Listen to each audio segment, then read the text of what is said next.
പരിപ്പ് പപ്പടം എല്ലാം കൂട്ടി ഞാൻ അടിപൊളി സദ്യ ഉണ്ണാൻ പോവുകയാണ്. ഞാൻ ഒരു കല്യാണ വീട്ടിലാണ് കേട്ടോ, ഞാനും ചേച്ചി. കല്യാണ സദ്യ കഴിച്ചോട്ടെ.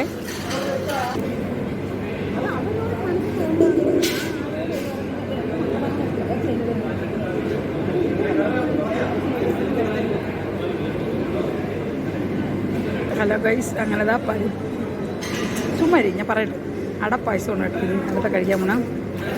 നീക കൊതി വരുന്നുണ്ടോ? പഴമൊക്കെ ഇട്ട് കുഴച്ച് ഞാൻ കഴിക്കട്ടെ.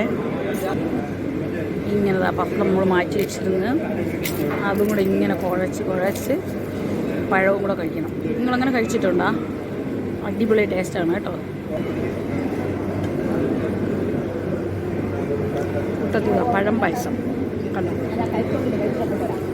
അതും വന്നിട്ടുണ്ട്. അതും കൊള്ളാം കേട്ടോ, അടിപൊളി.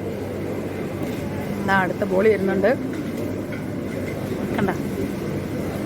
ദൈവമേ, എൻ്റെ വയറിപ്പഴേ നിറഞ്ഞു കേട്ടോ. കുറച്ച് മതി, കുറച്ച് കണ്ട. ഇനി അത് കഴിക്കേ. എല്ലാം കൂടെ എങ്ങനെ കഴിക്കുമല്ലോ. ഉച്ച തീർന്നതിന് ഇതാ പുളിശ്ശേരി ഒന്ന് അതൊന്ന് ഇരുന്ന ചോറ് ശകലം മാറ്റിയേനെ.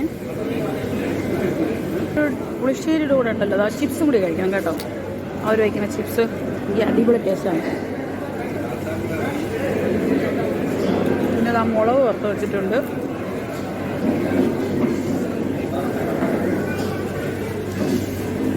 ചമ്മന്തി ഒന്നും ഞാൻ എടുത്തിട്ടേ ഇല്ല കേട്ടോ, കണ്ടോ.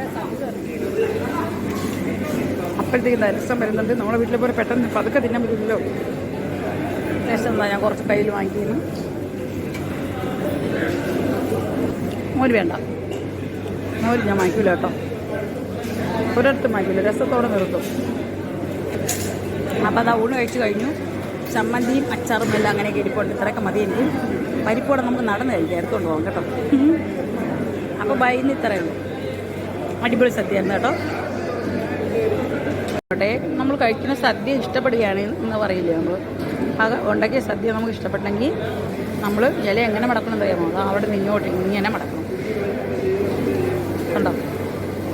അത് സദ്യ ഇഷ്ടപ്പെട്ടാൽ മടക്കുന്നത്.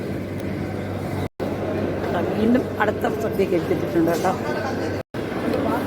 ഈസ്റ്റ് ശ്രീപത്മം കല്യാണ മണ്ഡപമാണ് കേട്ടത്. ഒത്തിരി ആൾക്കാർക്ക് ഉണ്ണാനൊക്കെ പറ്റിയ ഒരു വലിയ മണ്ഡപമാണ്.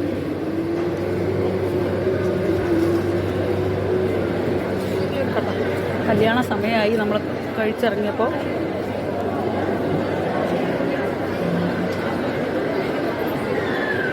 സാരി ഒന്നേ ഇപ്പോൾ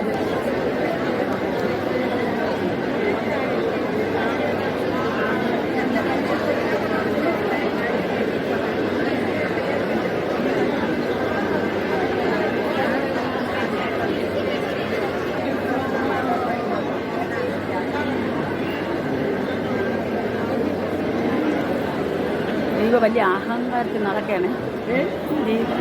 കമോൺ കമോൺ.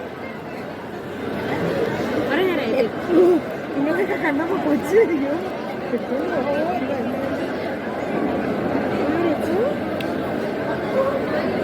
ഈ സൈഡിലിടയിൽ നിന്ന്